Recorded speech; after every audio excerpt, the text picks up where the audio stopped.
Assalamualaikum warahmatullahi wabarakatuh. Perkenalkan, saya Dwi Zahra dari kelas 12 IPA 1.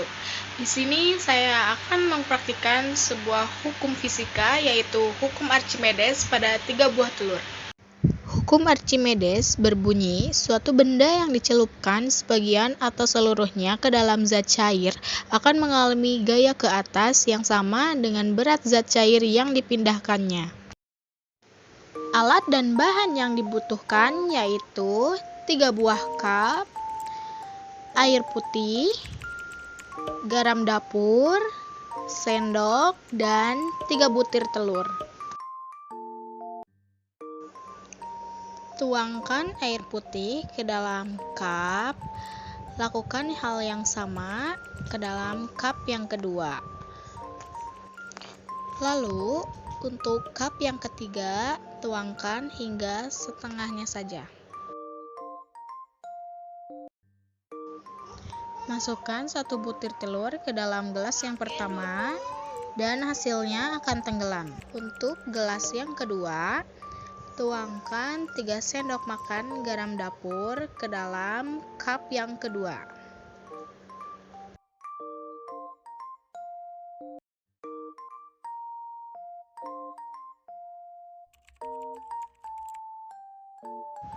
Lalu aduk hingga larut.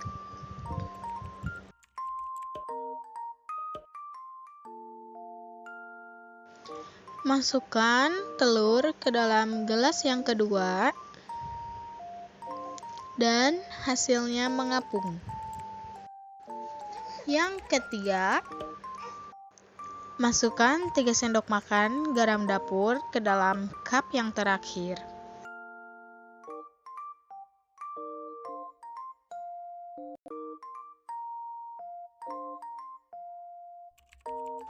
Lalu aduk hingga merata.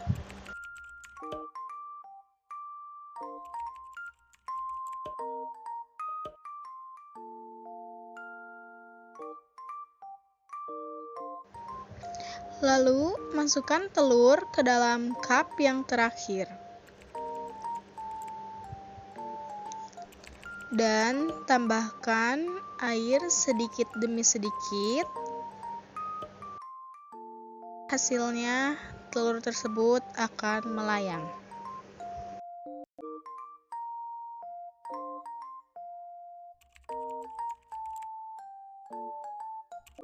Mengapa telur bisa tenggelam? Pada keadaan ini, karena massa jenis telur lebih besar daripada massa jenis air. Lalu, mengapa telur bisa melayang? Karena massa jenis telur sama dengan massa jenis air. Dan yang terakhir, mengapa telur bisa mengapung? Karena massa jenis telur lebih kecil daripada massa jenis air. Fungsi garam di sini yaitu untuk memperbesar massa jenis air, sehingga semakin banyak garam yang diberikan, maka semakin tinggi juga massa jenis airnya.